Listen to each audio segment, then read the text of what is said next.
నిజామాబాద్ జిల్లా సిరికొండ మండల తహసీల్దార్ కార్యాలయం ముందు బీడీ వర్కర్లు యూనియన్ సిపిఐ ఎంఎల్ ఆధ్వర్యంలో ధర్నా నిర్వహించారు. తహసీల్దార్ రవీంద్రరావుకు బీడీ కార్మికుల సమస్యలపై వినతి పత్రం అందజేశారు. ఈ ధర్నాలో సిపిఐ ఎంఎల్ రాష్ట్ర నాయకులు రామకృష్ణ మాట్లాడుతూ బీడీ కార్మికులకు జీవన భృతి పెంచుతామన్న సీఎం రేవంత్ రెడ్డి ఎన్నికల్లో హామీ ఇచ్చారన్నారు. అమలు విషయంలో 9 నెలలు గడుస్తున్నా మాత్రం ఉలుకు పలుకు లేదని విమర్శించారు. బీడీ కార్మికులకు రెక్కాడితే గాని డొక్కాడి స్థితిలో కొట్టుమిట్టాడుతున్నారని, ప్రభుత్వం బీడీ కార్మికులను ఆదుకోవాలని డిమాండ్ చేశారు.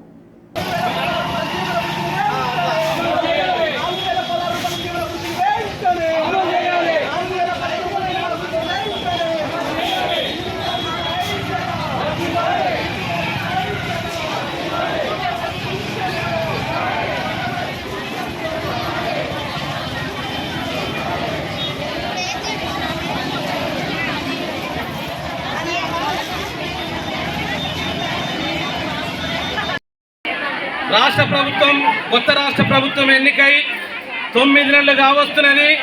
ఇంకా 3 నెలలైతే ఏడాది కూడా అయిపోయేటటువంటి పరిస్థితి ఉంది.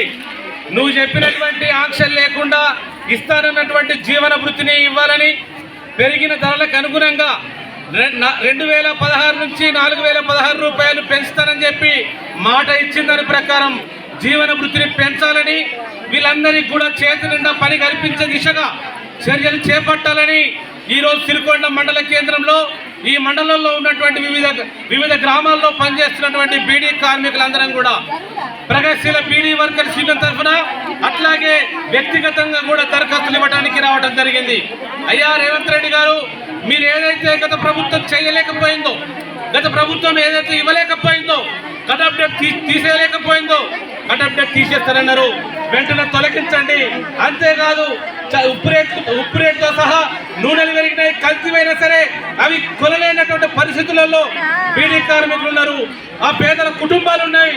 వెంటనే ఈ వీరికి ధరలకు అనుగుణంగా 4016 రూపాయల జీవన భృతిని ఇచ్చి వాళ్ళని ఆదుకోవాలని ప్రగతిశీల బీడీ వర్కర్స్ యూనియన్ తరఫున డిమాండ్ చేస్తున్నాం.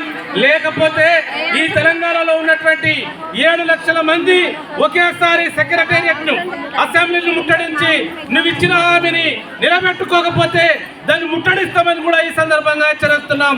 అందుకని ఈ 15వ తారీఖు తర్వాత నువ్వు ఇచ్చినటువంటి హామీని సంపూర్ణంగా అమలు చేయాలని, ఎలాంటి ఆంక్షలు లేకుండా చూడాలని కూడా మరోసారి విజ్ఞప్తి చేస్తున్నాం.